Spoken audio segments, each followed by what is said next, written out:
आगे चलते हैं जी। थर्ड में कॉन्स्टिट्यूशन ऑफ एजेंसी हो गया। फोर्थ में आ गया superintendence of the agency. Superintendence of the agency shall vest in federal government. Superintendence जो है मतलब कि जो ऊपर रखवाली या ऊपर सरपरस्ती करने वाला जिसको आप कहते हैं वो कौन होगा जी? That shall be federal government. Again ना इसमें सदर है ना प्राइम मिनिस्टर है, कुछ भी नहीं। फेडरल गवर्नमेंट का लफ्ज है, जहाँ पे आपको ये नजर आएगा आपने उसको क्लिक कर देना है या टिक कर देना।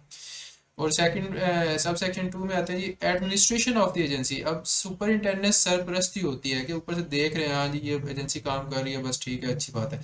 एडमिनिस्ट्रेशन क्या है कि जो डे टू डे उसकी वर्किंग्स हैं, जिस किस तरह से उसने काम करना है, कितने केसेस हैं उसके पास, उन केसेस को एक्सपीडिशियसली किस तरह से हमने फॉलो अप करना है वगैरह वगैरह, ये सारा कुछ किसके पास होगा जी? Shall vest in the director general. तो डायरेक्टर जनरल जो है उसकी सारी की सारी वर्किंग्स जो है एजेंसी की, वो सारी की सारी डायरेक्टर जनरल देखेगा। ठीक है, ऑब्वियसली अब वो जाके हर थाने में या हर sub inspector inspector of FIA को ये तो नहीं बताएगा कि आपने कल उधर रेड करने जाना है, आपकी ड्यूटी है कि कल आपने मुझे रिपोर्ट करना है, नहीं।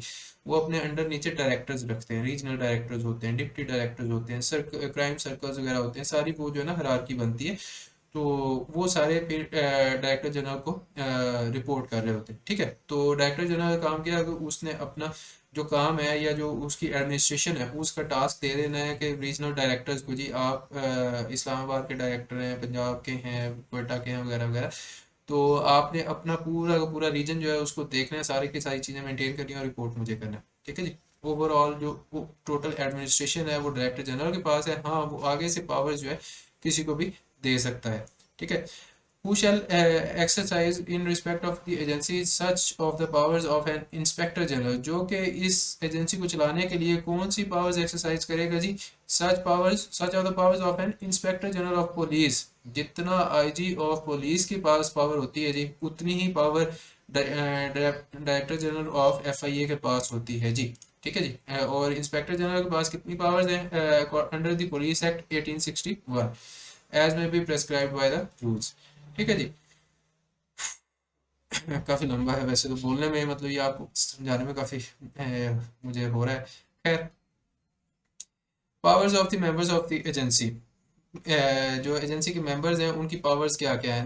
Number one, subject to any order which the federal government may take in this behalf, the members of the agency shall for the purpose of inquiry और investigation under this act have throughout Pakistan. ठीक है जी, पूरे पाकिस्तान में उनकी powers होंगी।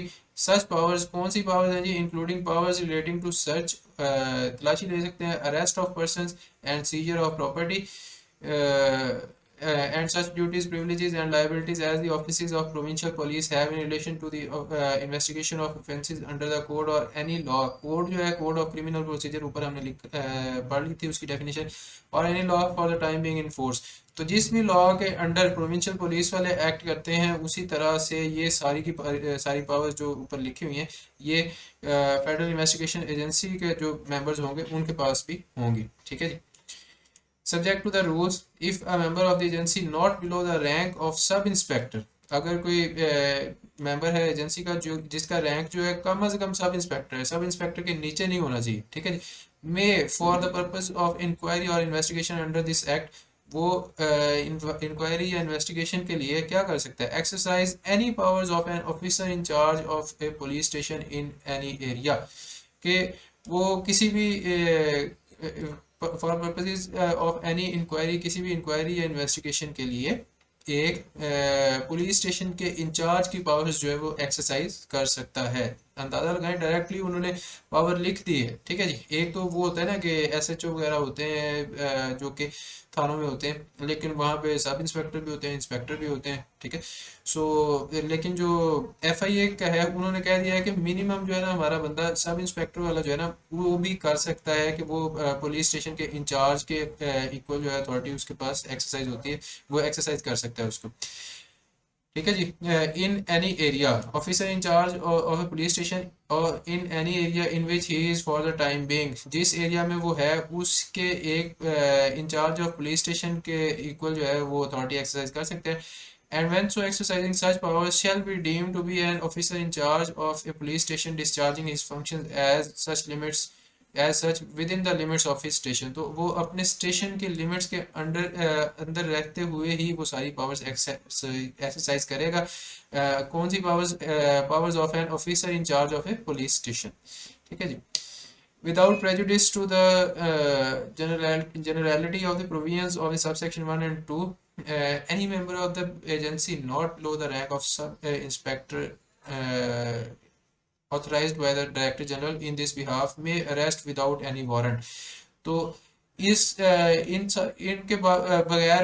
इनके बगैर भी या फिर without prejudice to the generality of provisions, अगर any member of the agency not below the rank of sub inspector से नीचे नहीं होगा, ठीक है, कौन सा बंदा authorise by the director general in this behalf, इस मामले में उसको डायरेक्टर जनरल ने ऑथराइज किया होगा कि हाँ जी आपके पास ये इख्तियार है। कौन सा इख्तियार है? may arrest without warrant any person who has committed or against whom a reasonable suspicion exists that he has committed any of the offences referred to subsection 1 of section 3।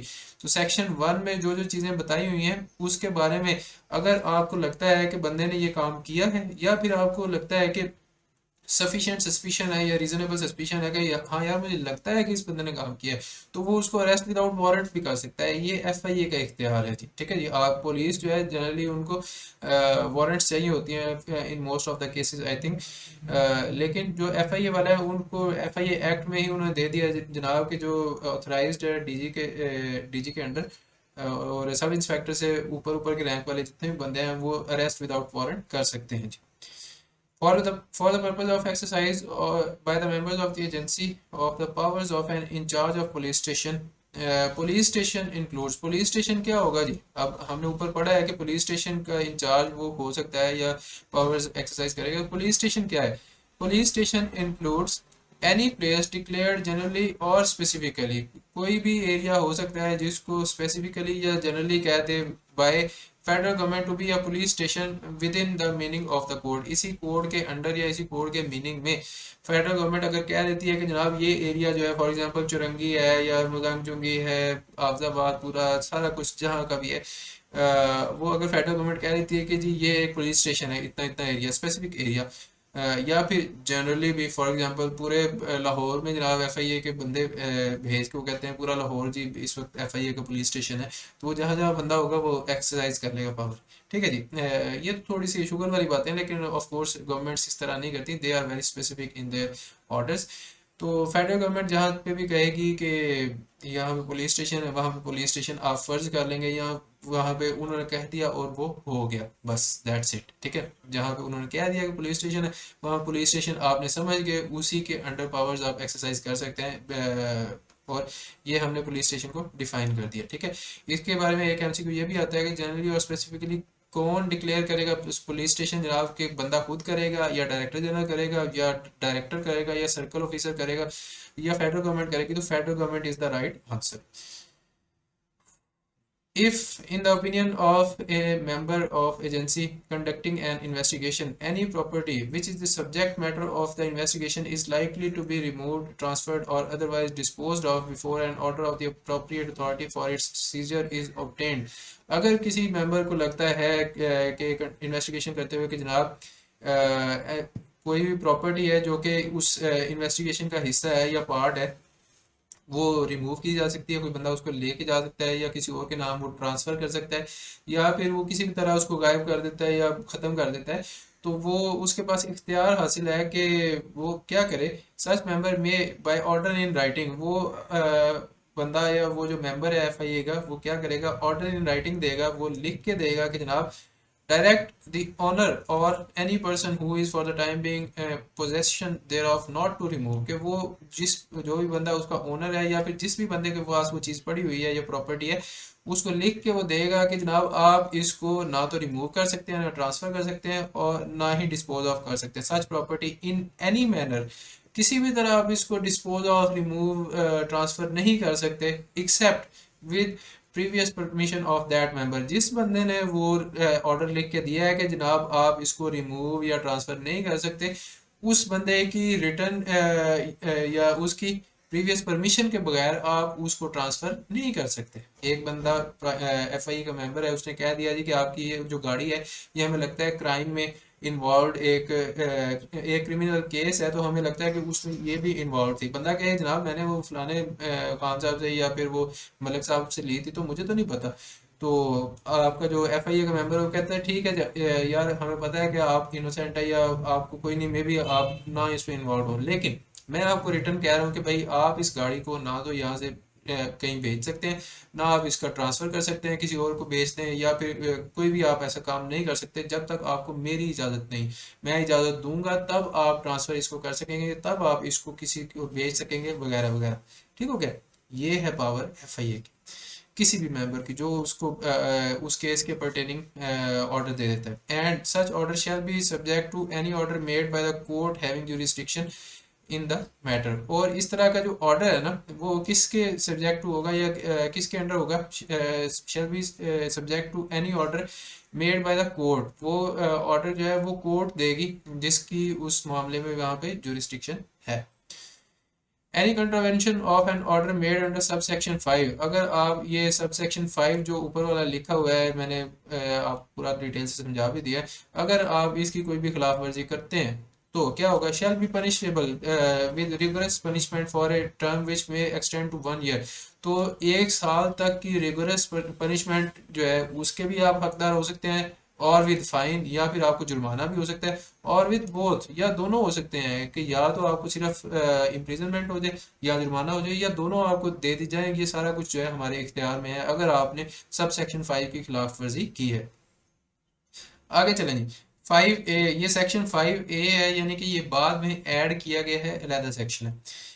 Notwithstanding anything contained in any order law for the time being in force, the assistant directors, ये उसमें कहा गया है certain officers of the agency deemed to be public prosecutors। public prosecutors जो हैं यानी कि जो हमारे एजेंसी के बिहाफ पे केसेस लड़ेंगे अदालतों में जाके, वो कौन से होंगे या कौन से ऑफिसर्स जो हैं उनको पब्लिक प्रोसिक्यूटर आप समझ सकते हैं। तो in force the assistant directors legal, जो एडी लीगल है एफआईए के, and the deputy directors law, deputy DD law जो है इसी एजेंसी के, ऑफ द एजेंसी, एजेंसी कौन सी? एफआईए।